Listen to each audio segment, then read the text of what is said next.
Across the stars, empires rose and fell, armies clashed, civilizations burned.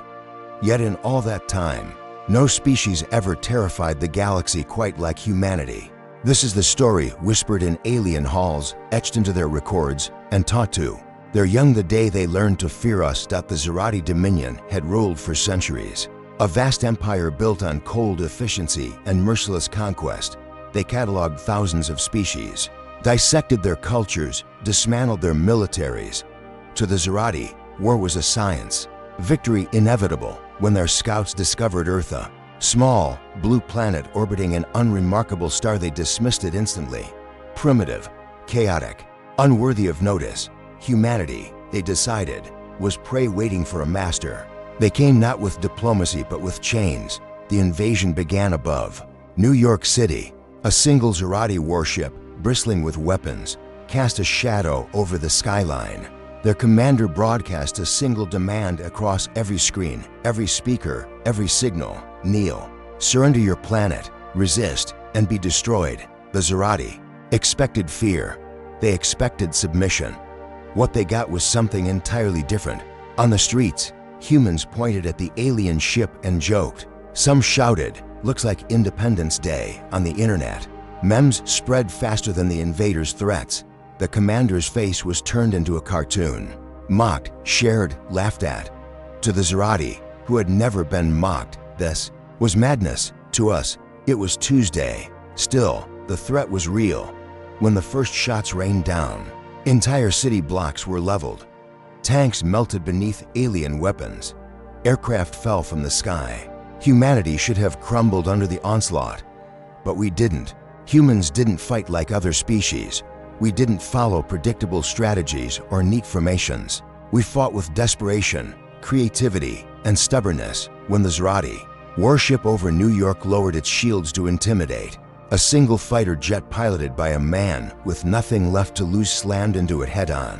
It wasn't strategy. It wasn't even training. It was raw, human defiance. And it worked. The warship's shields collapsed in a blaze of fire. Later, alien historians would write, "Humans are the only species willing to weaponize themselves." The Zerati doubled their forces, thinking the first loss was chance. But chance had nothing to do with it. Across the world, humans fought with whatever they had. Soldiers carried rifles, but hackers fought with laptops, feeding false data into enemy systems. Farmers filled bottles with fuel and turned them into firebombs. Children spread information that confused scanners and disrupted enemy patterns. No matter the weapon, no matter the cost, humanity resisted.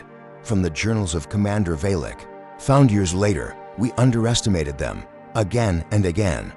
Where others would retreat, they advanced. Where others would surrender, they laughed in our faces.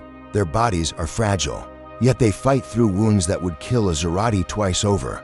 Their world is hostile, filled with storms, predators, and disasters, yet they thrive in chaos. I cannot understand them. I can only fear them. The Zerati had fought many species before, but never one that refused to die. They thought they were fighting one army. They were wrong. They were fighting 8 billion souls, every single human, willing to resist in their own way. The turning point came in Africa, at the Battle of Nairobi. The Zerati unleashed their ultimate weapon, a gas designed to paralyze human muscles and shut down nervous systems. Within minutes, entire platoons collapsed, choking, unable to move. The Zerati believed victory was at hand. But then it happened. One man stood back up, his body shaking, racked with pain, but he stood.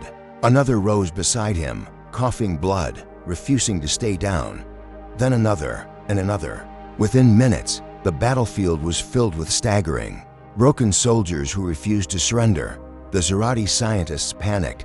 Their calculations had been precise, their weapons flawless, yet somehow the humans fought on.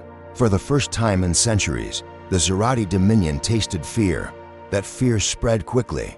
Other alien empires, once jealous of Zerati power, watched the war unfold and began to whisper among themselves. If this was how humans fought with primitive weapons, what would happen when they advanced? What would happen when they reached the stars? The Zerati campaign, meant to last weeks, Dragged into years, every city they occupied became a nightmare. Every battlefield turned into a graveyard of their arrogance. In the end, the Zerati did something no one thought possible. They retreated. They left Earth scarred.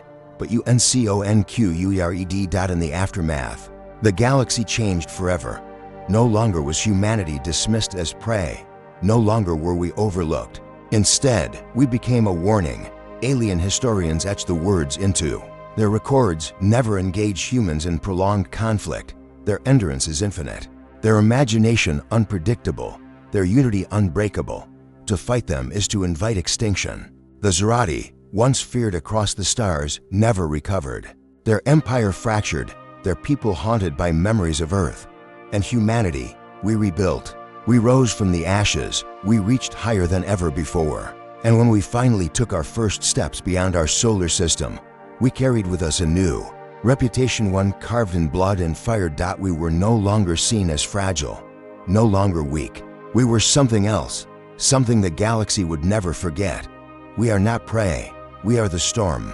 So the next time you look up at the night sky, remember this: out there, across the stars, they tell stories about us. Not of weakness, not of surrender, but of the day humanity made the galaxy tremble.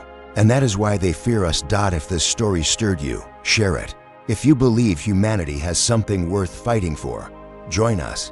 Subscribe for the next tale, because this is only the beginning.